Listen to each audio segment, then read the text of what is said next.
A surreal moment meant to strike fear into the hearts of those running for office, just as America goes to the polls. An intruder breaking into the San Francisco residence of US House Speaker Nancy Pelosi early on Friday and striking her 82-year-old husband with a hammer. This was not a random act. This was intentional. And it's wrong. The apparent target, Paul's wife, Nancy Pelosi, who was in Washington, D.C. at the time. Good afternoon, everyone.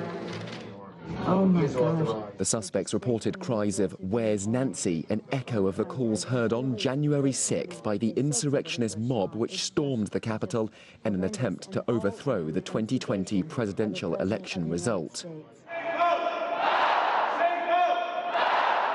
Almost 2 years on, in a bid to keep control of the building where that riot took place, Democrats are launching their own offensive, a last-ditch effort to swing voters in tight Senate races like Georgia, where former President Barack Obama took to the stage, lambasting Republican candidate Herschel Walker, who's climbing in the polls against opponent Raphael Warnock, despite being dogged by allegations of paying for a woman's abortion whilst campaigning on a pro-life platform. Oh, God, I love Philly. Joe Biden, meanwhile, who voted this weekend in his state of Delaware, ended his whistle-stop tour in Pennsylvania, a state which could decide the balance of power in Congress.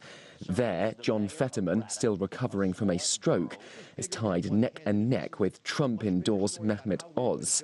This is the contest in which everything is at stake, claims the president, pointing to the attack on the Pelosi family home. There's too much violence, political violence, too much hatred, too much vitriol.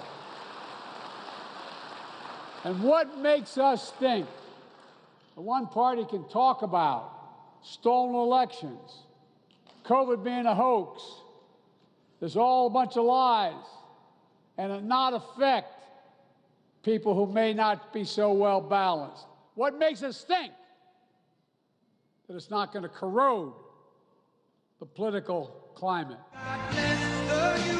Words that will reverberate as another former president, Donald Trump, also on a trip to Pennsylvania, continues to peddle the false narrative of a rigged election, sentiments referenced in social media postings by the suspect in the Pelosi attack. The fear that even after the midterms, elected lawmakers could further inspire those mistruths and incite more division, posing a serious threat to American democracy and the safety of their colleagues. Benji Hyer, CGTN, Washington, D.C.